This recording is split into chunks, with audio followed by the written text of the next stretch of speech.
Hello, this is Moe Stoops, cousin of Bob Stoops. Getting a little bit of late pregame conference, but I'm going to go ahead and get one out. Today we're going to face the Volunteers of Tennessee. We're going to their house. They talk about Neyland Stadium being the third largest stadium in college football. That's 102,455 fans, but not all devoted fans. You look at what we've got in Norman. It's not as many, but it is record-breaking every single Saturday we're out there. So it's nothing we're not used to doing. We can go out there and play. It's nothing my boys are going to be scared of. We're consistent, and we'll go out there and we'll play hard. I've got a great coach there in Butch Jones, well-respected coach, and their president there at the university, Joe DePietro. DePietro ending in a vowel. I think we all know what that means, but we got one of those in our own, Joe Castiglione. So if push comes to shove, we're not going to go there. In the end, you got to look at this thing. They've got 6 national championships. I think we know how many the University of Oklahoma's got. But when you really want to compare things at this series right now, we're 1-1, hoping to make it 2-1. We can take the winning edge and take it back to Norman with us.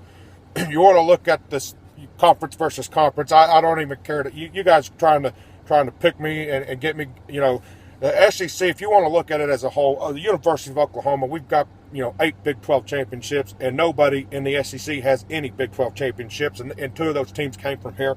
So if you want to compare the, apples and oranges, you look at our number of Big 12 championships, and you look at nobody in the SEC has 1 Big 12 championship, and the University of Tennessee alone, a single standing no Heisman winner in their history of their football. That started back in '91. That's of the 1891. So just one of those things, we want to look at. We've got 8 Big 12 championships, and in the end, I think you've got to count that as it's important as your program's trying to move forward and what we're trying to do in the end. You want to look at our offense. Lincoln's got Baker going to do some things. I think we're going to open up a little bit today, get the ball out there to Dede and Sterling, but we want to open up our run game.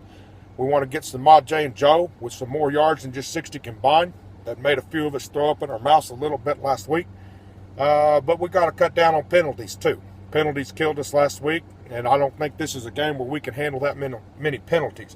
They do got a stacked defensive line, Kendall Vickers and Danny O'Brien. Once again, O'Brien, we talked about that last week, what that O means. And a linebacker and Will Jumper. He's got a couple verbs there, and Will Jumper as his name. You got to take him serious.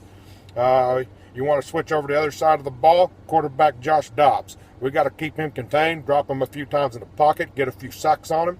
And a running back, Hurt. And then you want to go and you look at their wide receiver in the backup. His name's Pig Howard. I don't know if his parents are making fun of law enforcement and naming the kid Pig, but power to him. So in the end, you want to look at Vegas has picked us to win. Vegas usually gets it right, but we can't go off what Vegas says. I just want to go off of, basically our conference outdoing theirs and looking at how many championships we got, and that's what's going to basically get us this victory.